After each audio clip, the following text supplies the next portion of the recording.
Darren Jolly has already tasted premiership success back in 2005 with the Sydney Swans. Maybe this weekend is premiership number 2 for the Collingwood Ruckman, and he joins us tonight on 1 Week at a Time.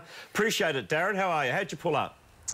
Yeah, g'day, boys. Not too bad. I was obviously, like everyone on Sunday, I was pretty flat about going around again, but I'm well and truly pumped and ready to go now.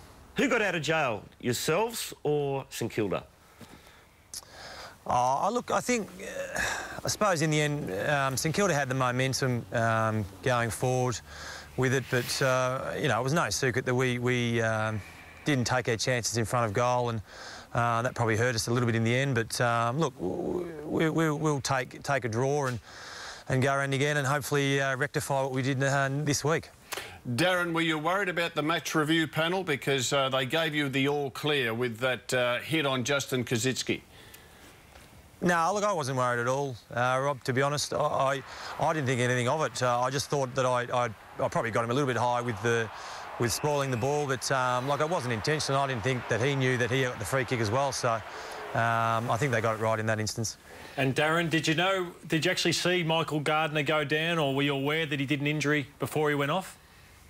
No, I didn't. I didn't know until after the game. Actually, I knew probably three-quarter time that maybe he was injured, but I didn't see him do the instance, and I didn't know he was off for a period of time because of the hammy. So how did that affect your game, Darren? Did it throw you off somewhat, having Justin Kosicki as an opponent for pretty much most of the second half? Did you have to change your game style at all? Oh, look, not really, to be honest. I just went about the way I went about the whole game. I knew, obviously, with Kosicki in there and Blake coming in, that they would try a few things, third man up. But, look, I just had to try and continue to treat them as any other ruckman and jump in and compete and try and get the upper hand. But, yeah, I didn't see it as the green light anyway.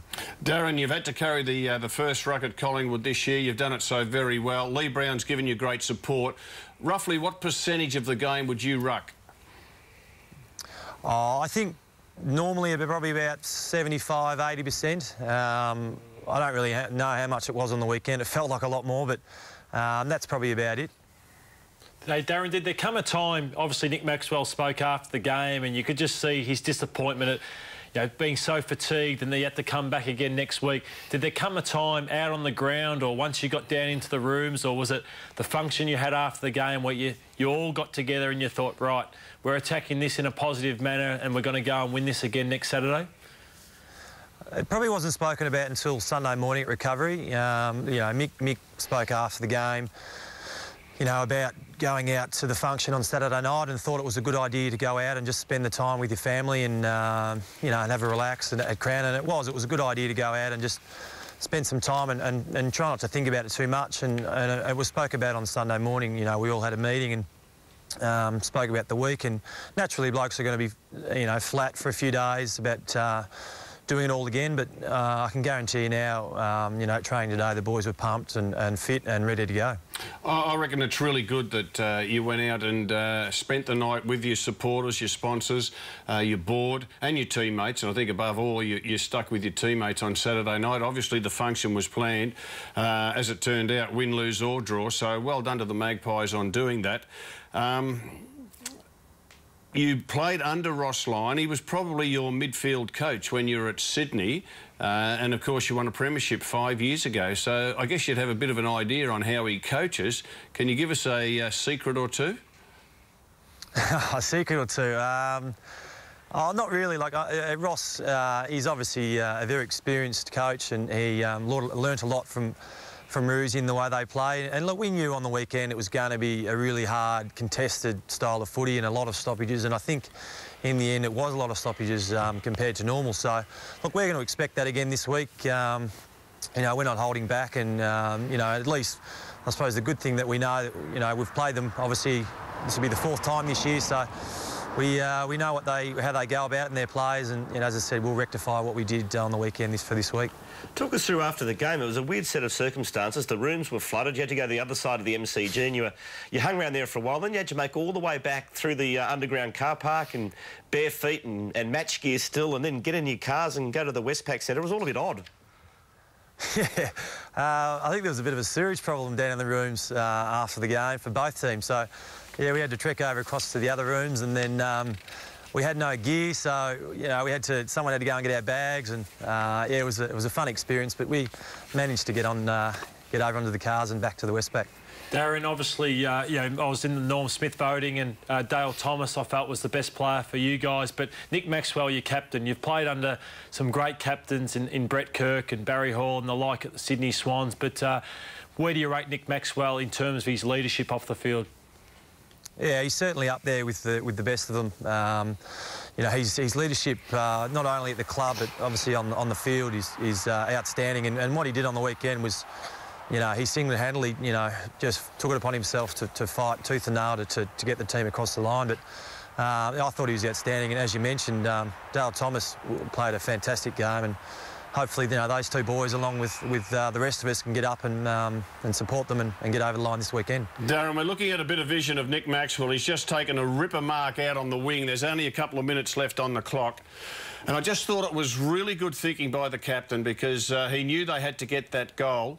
And normally he would have double-fisted it, but he just threw himself, took the mark, hit the ground, then came through the corridor with a run and a bounce and set up a goal. And I just thought it was just inspiring. Like, I was inspired by it. It must have been terrific for you. Yeah, it was great to see. And as you said, he normally punches in those instances, but it was, it was good to see him get up and take the mark and really back himself. And not only that instance, when he threw himself on the line to save that certain goal was obviously lifting as well. So, as I mentioned, he's a great leader and a great player, and we're very lucky to have him. Darren, you spoke of Thomas and Maxwell and the games they played, but there were some players who were down, and some of them have been standouts for you guys through the midfield. What changed for you guys in that third quarter? Did you actually just the pressure build as a result of those missed chances in the second quarter, and did you feel that St Kilda were coming? How can you improve on that second half going into next week? Yeah, look, we knew at half time that we had a small lead, but we knew St Kilda were obviously going to come out and really throw everything at us. And in the third quarter there, we did waste some opportunities in front of goal, but St Kilda were outstanding with their pressure and the way they attacked the ball. And yes, we had some players that were down that are usual midfielders that are up and going that were down, but we can't take anything away from St Kilda. They were fantastic in the way they fought the ball. So, what I said before, hopefully, we have a good week on the track, and those boys, along with the rest of us, the whole 22, need to stand up and really get everyone across the line this week. The average age of the Collingwood team is 24 years of age, so that makes you a senior member of the side, Darren.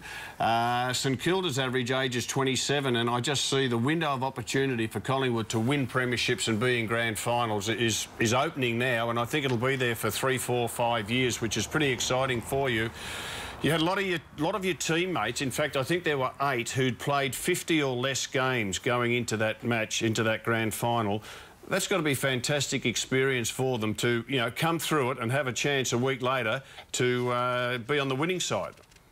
Yeah, and I think someone mentioned the other day that, yes, it's obviously fantastic to play in a grand final, and those young kids who have never experienced one before, are lucky to get through it with a draw and get another crack at it. So they'll know what to expect, leading up this week and obviously before the game. So hopefully they're better for that opportunity. But like as you said before, it is exciting times from obviously now and for the next few years with those players who are so young and playing really good footy throughout the year, and with 30, 40, 50 games under their belt, who can only get better. So it's it's really good to be a part of. Darren, before we let you go, do you expect to be racking against Ben McAvoy on Saturday? Oh, I think it's probably a logical change. Obviously, I'm not sure how bad Gardner's injury is, but if he can't get up, I'd imagine they'll probably bring in McAvoy for probably a clean swap. Thank you for your time, and we wish you all the best in the replay on Saturday afternoon. Thanks, boys. No worries. Darren Jolly, the ruckman for Collingwood.